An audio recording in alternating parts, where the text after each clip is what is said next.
welcome back to the channel. Welcome back to Superhero Wednesday. I arguably could have put this in film and TV reviews, but it's going to Superhero Wednesday because fuck it. But yes, hello, welcome back to the channel, regardless of what subcategory on the channel it's on. We're going to talk heavily about spoilers from The Boys Season 2 because we're going to do our first ever season review on the channel and give you my thoughts and opinions on The Boys Season 2. So definitely, if you enjoyed the seasons, boom, smash, likes, bell, and subscribe, please. Now, lovely, Spider-Man's cool as fuck. And I'm going to say it right now, The Boys has officially, right, I've read the comic books. In terms of the comic books, yeah, they're cool, I enjoy them, but there's still a lot more comics that I prefer. But in terms of the TV show, The Boys, the TV show, has officially become my favourite show of all time, full stop. If you haven't even seen season 1 or 2, oh my god, I beg of you, please, if I could recommend anything for anybody to watch this, please, because of how mainstream and how pop culturally changing and just media sort of the way stories are told and which characters tell these stories, how it's all changed in modern times with the MCU taking over, you know, like Batman taking over and all that kind of shit. This is perfect because a lot of the worlds fell in love with the MCU. A lot of the worlds fell in love with Iron Man. They fell in love with Superman, all that kind of shit.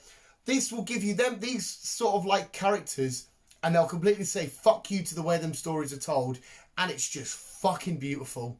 If I could sell you The Boys right now, imagine Superman, right? We're not scared of Superman because Superman's a good guy. He's not here to hurt us. So what if I said, here's Superman with mummy issues, with some sort of mental, maybe an anxiety sort of thing, with the need to be the centre of attention and to be loved and liked, with completely unstable and unpredictable thoughts, a bit of a loose cannon. What do you think about Superman then? Because this is what you're going to get. Not only that, we're going to follow our heroes who have zero powers. So we've got the Seven, which is, you know, all the supers who are famous. They've got movies, Instagram accounts. They're all about the popular vote and, you know, I've done this to get my stock up and stuff, you know, advertisements and revenue deals and stuff like that against a bunch of people. Okay, fair enough, there's the female.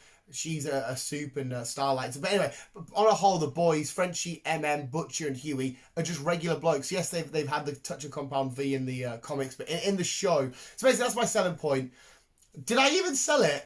Comic book characters, superheroes, you know, your speedster, your Superman, your strength, your durable people, with conspiracies, murder, betrayals, rape, gory scenes, crazy fight scenes, well thought and drawn out and well written mental issues that they need to deal with amongst themselves about who they are and stuff like that. A bunch of unstable superheroes, basically. That was my horrible selling of The Boys first part of the video. Let's actually get on with the review. But yes, The Boys Season 2 was fucking beautiful. I'm going to tell you now, it gets a 10 out of 10. Right, I usually wait to the end and go, I'll give it a 9, 8.5. 10 out of 10. Smashed it. Every episode, beautiful, well done, well engaging, leaving you with so much of a cliffhanger. You really cannot wait to see what happens next. Only 8 episodes as well, 16 episodes in total so far, so you can sit and smash them all out. They're going to maybe don't because they're going to have a long ass wait.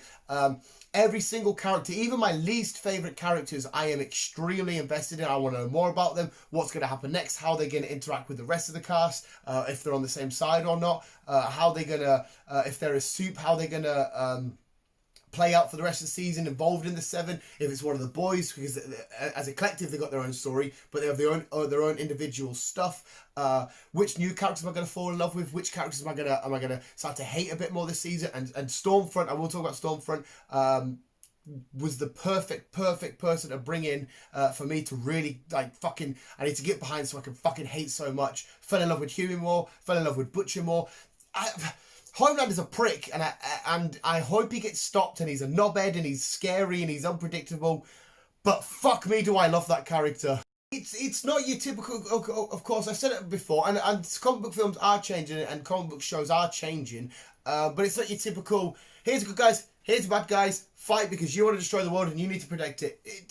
You just get so involved with looking at these characters like, oh, they're the heroes, but I'm going to say they're the bad guys. These are the vigilantes. They're a bit dodgy in their own right, but they're heroes. I'm following them, and it's the true underdog fight of, because there's no typical main villain like a Doctor Doom and a Fantastic Four. It's, oh, you are the heroes, but you're also the bad guys.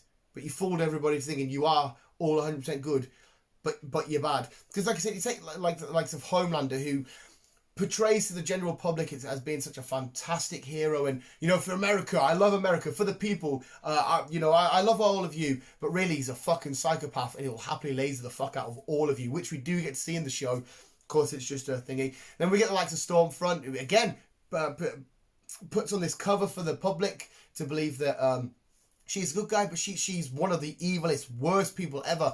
What happens to her in the end is fucking beautiful. Like I said, there are going to be spoilers. I might bring that up in anything. But Butcher is our main protagonist. He's sort of like, he tries to shrug people away. You know, you cunt, fuck off, I don't need you, show no emotion. But yeah, he is quite vulnerable, and he does want to invite people in. It's just a lot's happened to him. Because, right, I'll tell you this bit as well. If you haven't watched the show, again, I assume if you're this far, if you made it this far over this rambling, well done. But Homelander, Superman, has raped and impregnated William Butcher's wife.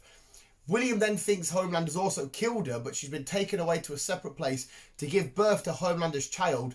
Butcher's on a quest to get revenge on Homelander and try and get his wife back. And then Butcher finds out, oh, my wife's still alive, but you've also had Homelander's kid. And that's where whole season 2 sort of takes off. That was a big plot line stuff for season 1. You also get the lovable characters like Huey, who just sort of wants to do good, and he's kind of been caught up in this mess by no reason of his own. Like the first shot of, one of the first shots of the first episode of season 1, you see A-Train, the speedster, the Flash, kill Huey's girlfriend just by running past, and ultimately he doesn't give a shit, and that's how Huey gets wrapped up in this, covered in his own girlfriend's blood, and they tried to offer him something like, what was it, 40 grand or some shit. Frenchie, I fucking love Frenchie, and I just want him and the female, the lady, Kimiko, to just get where they need to be and where they want to be, because she's had a lot of shit, he's had a lot of shit. So fucking awesome. He's completely different to a certain extent from the comics.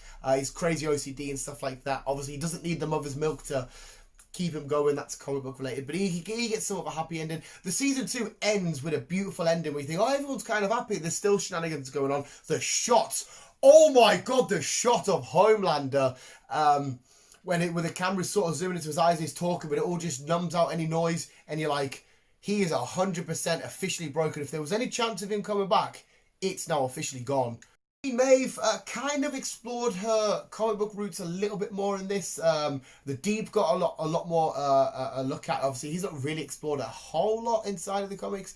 But the Deep got a much bigger look. A-Train as well. There's a couple of new heroes. Black Noir got a lot of mention in this. He's got a great weakness in this, his peanut allergy. Carl Urban actually said to the writers and stuff, we should give him that weakness, because the guy playing Black Noir in real life actually has a nut allergy. They thought it'd be quite cool. Lovely. Carl Urban, by the way, absolutely amazing. I always liked the guy. Aoma, Judge Dredd, the Riddick stuff, Thor Ragnarok. He's cool. He's awesome. Now I fucking love the guy. Honestly, he's fucking outstanding. But yeah, the season 2, I don't think I've reviewed it too much. I'm just getting really excited. Oh, and again, the finals. Oh my, I'm sorry, visuals. I'm going to have to check this out there. When you're watching, like, there's a big confrontation at the end. Stormfront comes. She's taken on Starlight and the female in a bit of combat, and you're like, oh shit, she's gonna battle these, she's too powerful. And mate, you all know how much I love Newcastle, right? I lose my shit when Newcastle score or something at the football. I'm screaming. When Queen, oh my god, the Guyz runs through it. When Queen Maeve rocked up and just fucking walloped Stormfront, I just lost my shit. They got in, I was like, oh my god, you've got it, she's gonna fucking, oh my god, I'm so happy. Even Goosebumps on the leg. Do you know what I mean? These characters in this story, his just, like, again, I've read the comics, I enjoyed them, they were cool, but I was just going to read them and leave them there. Maybe go back to them once in a while, every now and then, but yeah, they're fine. But this, the way they've told this is just, oh, my screen's going off. Whatever the fuck I was saying, but yeah, this story, the way it's being told and the way that it's been portrayed by these actors and written by these writers and directed and stuff, is just fucking outstanding. It's game changing, it's groundbreaking, it's revolutionary in terms of the way that we can tell a modern day comic book superhero story. It's every episode will leave you completely engaged, asking more questions, wanting to find out more, falling in love with your favourite characters even more, and even liking the characters you don't really care about even more. Like I said, in season 1, I didn't really, the Deep was cool, was alright, but Jesus Christ, he's shot right up the rankings. I fucking love the guy now. Same with like A-Train and stuff. It was pretty cool, like talking about him and seeing about him and shit, but shot up even more. It's 100% completely action-packed. The story's fantastic. It will leave you, like I said, it will leave you just completely invested emotionally, mentally, fucking into these characters. The show just keeps giving you exactly what you want. 100% it gives you what you want. It just never stops doing true justice of what a TV show should be. There's not one single episode. Yeah, it's still young. There's only 2 seasons. There might be a few hit and misses later in the future. And again, this is all my opinion. You can disagree all you want in the comments below. We'll have a chat about it. It will just continuously leave you wanting more and more and more and more, and leave you so satisfied after the end of every episode. You'll be just gagging for Friday night to hit. That's when the new episodes dropped.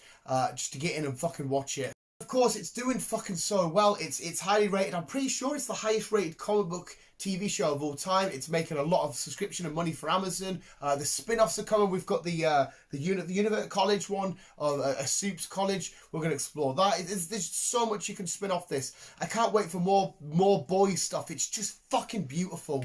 It's hilarious. It's so fucking funny. It sometimes doesn't take itself too seriously, like it doesn't need to, but at the same time, it feels the true nature. It feels like it's in touch still with what the overall arc and nature of this particular story is all about.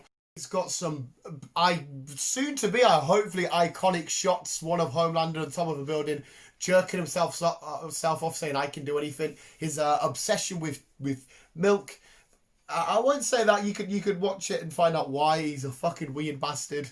But yeah, it just kept giving us so much and leaving me wanting more, and then giving me it, and then leaving me wanting more, and giving me it, and away we go. It was just fucking flawless and outstanding and amazing, and it was a perfect home run every single episode. The season finale is probably my favourite episode, but all of them are just fucking top quality, amazing, well done in every aspect of making a TV show.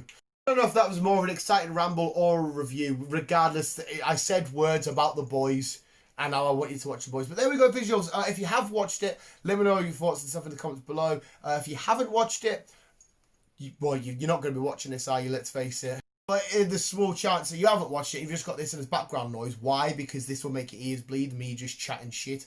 But if you haven't watched it, please go watch it. There's a few shows that I'll always recommend to people. Lost, Walking Dead, Sons of Anarchy, but I'm always a bit like, yeah. The Boys, I recommend to everybody I now officially know and say it's just perfection. So visuals, go check it out if you haven't, and if you have, let me know what you're excited about season 3, characters you want to see, the characters we want to explore more. I mean, we explored Lamplighter in this, who I thought maybe we may still actually potentially have his zombie dead, whatever the fucking they did there, aspect. It was Iceman, now Lamplighter. There was loads of awesome shenanigans. But visuals, that was this week's edition of Superhero Wednesday. That was The Boys Season 2 full review. I fucking loved it. It was amazing. Perfect 10 out of 10. Visuals, thank you for listening. Thank you for watching. You guys are literally the fucking best. But remember, keep being you and keep on. Oh, I'm singing on. And for anybody that finishes final season, remember what I told you. Don't be a cunt.